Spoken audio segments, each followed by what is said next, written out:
मुंढवा परिसरातील केशवनगर येथे ब्युटी पार्लरमध्ये काम करणाऱ्या तरुणीचा गळा आवळून खून केल्याची धक्कादायक घटना उघडकीस आली आहे। तरुणीचा मृतदेह कचरा डेपो जवळील रस्त्याच्या कडेला टाकून आरोपी पसार झाल्याचं समोर आलंय। या प्रकरणी मुंढवा पोलीस ठाण्यात गुन्हा दाखल करण्यात आला असून आरोपीचा शोध सुरू आहे।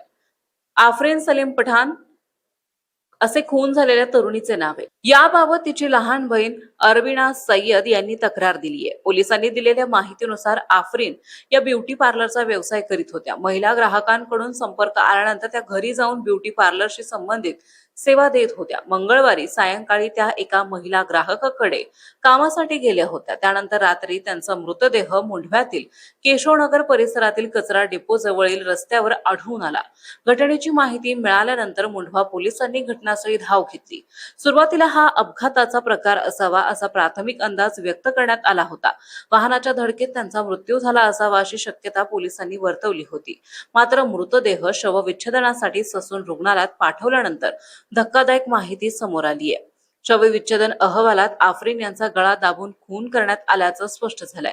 त्यानंतर पोलिसांनी खुनाचा गुन्हा दाखल करून तपासाची दिशा बदलली। पोलिसांनी घटनास्थळाची पाहणी केली असता केशवनगर कचरा डेपो जवळील परिसरात सीसीटीव्ही कॅमेरे नसल्याचं आढळून आलंय। त्यामुळे आरोपीचा शोध घेण्याचे मोठे आव्हान पोलिसांसमोर आहे। घटनेची माहिती मिळताच गुन्हे शाखेच्या वरिष्ठ अधिकाऱ्यांसह मुंढवा पोलीस ठाण्याच्या वरिष्ठ निरीक्षक स्मिता वासनिक यांनी घटनास्थळी भेट दिली। पोलीस निरीक्षक सागर गोडे अधिक तपास करीत आहेत।